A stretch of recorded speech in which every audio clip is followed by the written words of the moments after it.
مشتاقی صاحب کو کہ وہ اپنے خیالات کا اظہار کریں۔ بسم اللہ الرحمن الرحیم۔ صاحب صدر اور وہ احباب جو پرانے صحافت کے ساتھ وابستہ ہیں،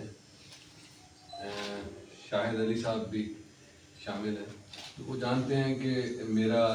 تعلق جو ہے اس فیملی کے ساتھ کتنا گہرا رہا ہے، اور کم و بیش 42-43 سال پہلے سے میں نے روزنامہ عوام کو جوائن کیا اور روزنامہ عوام کے لیے کام کیا۔ میری اتفاق سے خلیق صاحب کے ساتھ ملاقات تو نہیں رہی، لیکن ان پر مجھے کام کرنے کا بہت موقع ملا۔ ایک کتاب جو ان کی آخری کتاب جو تھی سر دوش ہوا، وہ ریاض جی صاحب کی سرپرستی میں شائع ہوئی، لیکن اس کا جو بنیادی نوعیت کا جو کام تھا 800-850 صفحات تک وہ مثبت کتاب ہے، اس میں ان کا سارا مواد جو تھا وہ بھی اکٹھا میں نے کیا، اور میرے ساتھ قمر عباس بھی مارکے میں شامل رہے۔ اور خلیق صاحب جو ہیں ان کی شخصیت کو اگر ہم دیکھیں تو بنیادی طور پر ان کی شخصیت کی 3 جہتیں بہت نمایاں ہیں۔ ایک ان کا شاعر اور ادیب ہونا، دوسرا ان کا جو صحافت کا جو انداز تھا، اسلوب جو تھا، اور تیسرا پہلو ان کا سماجی اور سیاسی پہلو بنتا ہے اس شہر کے حوالے سے۔ خلیق صاحب نے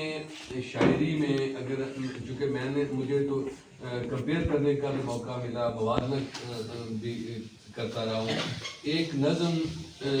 فیض احمد فیض نے لکھی جس میں بنیادی طور پر وہ اسٹیبلشمنٹ کا یا جو ہمارے سیاسی زعماء ہیں ان کے گلے شکووں کے حوالے سے وہ نظم تھی، کہ جس میں پاکستان کی جو کمیاں ہیں انہیں نمایاں کیا گیا تھا فیض صاحب کی اس نظم میں۔ لیکن اس کے جواب میں انہوں نے 2 نظمیں خلیق صاحب نے لکھی۔ ایک تھی کہ ان کو کبھی فیض صاحب اپنا موقف درست کریں اس حوالے سے، پھر ایک جو دوسری نظم تھی اس میں دعوت حب وطن کے نام سے وہی نظم جو ہے نا اسی ردیف قافیہ میں، اسی زمین میں، فیض صاحب کی زمین میں انہوں نے وہ شاعری کی۔ تو وہ اگر ہم تینوں نظمیں یعنی فیض صاحب کی بھی نظم رکھیں اور خلیق قریشی صاحب کی بھی نظمیں رکھیں تو ہمیں پتہ چلتا ہے کہ بھی وہ کس مقام اور مرتبہ کے شاعر تھے۔ تو انہوں نے کوئی موضوع شاعری کا ایسا نہیں ہے جس پر انہوں نے طبع آزمائی نہیں کی۔ اس کے علاوہ جو ان کی کالم نگاری ہے وہ بھی اپنے خاص حوالے کی ہے۔ ایک مضمون کا میں بطور خاص حوالہ دینا چاہوں گا کہ جو تقسیم ہند اور پاکستان، اچھا اس کے حوالے سے انہوں نے یہ ثابت کیا ہے کہ یہ جو پاکستان کا ہندوستان سے بھارت سے الگ ہونا اس لیے بھی ضروری تھا کہ یہ جو ہماری مذہبی اور دوسرے ہمارے عقائد اور نظریات ہیں ان کے حوالے سے ہی مختلف نہیں ہیں مسلمان، بلکہ یہ جغرافیائی طور پر بھی ہمارا یہ علاقہ جو تھا جسے پاکستان کا نام دیا گیا یہ بھارت کا سے الگ تھلگ ایک حصہ بنتا ہے۔ تو اس میں انہوں نے بہت ساری استدلال اور دلیل کے ساتھ وہ کام کرتے تھے، انہوں نے کام کیا۔ پھر انہوں نے جو اپنی خبروں کا ان کا ایک خاص طرز نگارش تھا، اپنا اداریہ جو تھا ان کا وہ اس کے بہت اہم موضوعات ہوتے تھے۔ تو انہوں نے بے پناہ کام کیا۔ میں سمجھتا ہوں کہ شہر کی جو صحافت جو ہے وہ ابتدائی اس کے جو خد و خال ہیں، روزنامہ عوام سے پہلے جب سرکاری سطح پر یہاں 1910 میں لائل پور اخبار ہفت روزہ جو ہے شائع ہونا شروع ہوا، ہفت روزہ لائل پور جو تھا وہ بنیادی طور پر یہاں کے لائل پور کے جو نو آبادیاتی نظام کے تحت جو کسان یہاں مائیگریٹ ہوئے تھے ان کو کاشتکاری کے طریقہ کار سے آگاہ کرنے حکومتی سطح پر شائع ہونا شروع ہوا تھا۔ تو اس کے پہلے چیف ایڈیٹر جو تھے وہ رمضان سرور صاحب تھے، اور خلیق قریشی صاحب ان کے ساتھ ایڈیٹر کے طور پر لائل پور اخبار میں کام کرتے رہے۔ بعد میں جب پھر پاکستان بن گیا تو ان کو مجسٹریٹ بحالیات کے طور پر بھی انہیں ان کی تعیناتی عمل میں لائی، لیکن یہ ایک امر جو ہے وہ نہ صرف ان کے لیے ہمارے دلوں میں خراج تحسین اور ان کے لیے بہت ہی اچھے کلمات ادا کرنے پر ہمیں مجبور کرتا ہے کہ انہوں نے اپنے کسی فیملی ممبر کو، اپنے کسی عزیز کو، اپنے کسی دوست کو 1 انچ رقبہ بھی الاٹ نہیں کیا، جبکہ وہ کوٹھیوں کی کوٹھیاں انہوں نے لوگوں کو الاٹ کی خلیق قریش صاحب نے۔ یہ ان کا بہت بڑا کنٹریبیوشن تھا۔ تو نثر میں اگر ہم دیکھتے ہیں تو نثر میں وہ یکتا ہیں، اگر شاعری میں دیکھتے ہیں، شاعری کی جیسا کہ میں نے پہلے عرض کیا کہ وہ شاعری کی کوئی حیت ایسی نہیں ہے، کوئی ایسی صنف ایسی نہیں ہے جس میں انہوں نے شاعری نہیں کی۔ اور پھر نثر میں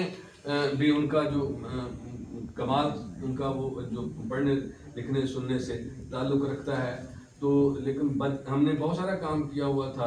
زہید قریشی مرحوم صاحب ان کی زندگی میں، 1997 تک ہم نے بہت سارا کام جو تھا ان پر کر لیا تھا، لیکن بدقسمتی سے ہر انسان نے جانا ہے، لیکن زہید صاحب چلے گئے تو ان کے بعد وہ سارا کام جو ہم نے ایک اکٹھا کیا تھا ان کا نثر کا، نظم کا، تو وہ باقی شاعری تو ان کی ساری چھپ گئی، لیکن جو واقعاتی شاعری اس میں تھی وہ ہماری ان کے ہاں شائع نہیں ہو سکی، وہ ابھی تک پینڈنگ ہے۔ اس لیے اس کے علاوہ جو ان کے کالم تھے، جو ان کے مضامین جو تھے، وہ تو جس طرح سے ہم اقبال کی نثر پڑھے بغیر نہیں سمجھ سکتے۔ اگر اقبال کی فکر کو سمجھنا ہوگا تو ہمیں علامہ اقبال رحمۃ اللہ علیہ کی نثر کو بھی ضرور پڑھنا پڑے گا۔ اسی طریقے سے میں سمجھتا ہوں کہ اگر ہم نے خلیق صاحب کی ذہنی سطح کو اس سے آشنا ہونا ہے تو ہمیں ان کے نثر پارے جو ہیں ان کو بھی بڑے غور و فکر سے ہمیں پڑھنا پڑے گا۔ تو ان کی اولاد کے حوالے سے بتاتا چلوں کہ سب سے بڑی بیٹی ان کی محترمہ اعجاز نسرین، وہ امریکہ میں مقیم ہیں، باعث آف امریکہ سے بھی ان کا بڑا ایک لمبا چوڑا سفر رہا ان کے ساتھ، لیکن ان دنوں میں وہ یادداشت کے عارضے سے منسلک ہیں، میرا خیال 100 سال کے قریب تو ان کی بھی ایج ہو رہی ہوگی۔ تو وہ جو ہمارے پاکستان بننے کے بعد جو ابتدائی سطح پر جو فکشن رائٹر جو ہمارے سامنے آتی ہیں خواتین، تو اس وقت کے جتنے بھی قومی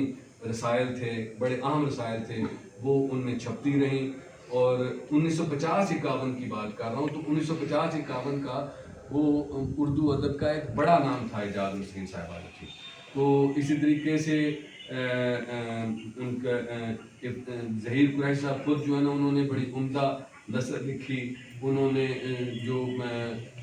پاکستان کے جو ابتدائی پہلے 2 سفر نامے ہیں وہ انہی کے ہیں۔ اس سے پہلے پاکستان کا کوئی سفر نامہ نگار نہیں تھا، کسی بندے نے پاکستان کے سفر کو تحریری شکل میں کیا تھا۔ تو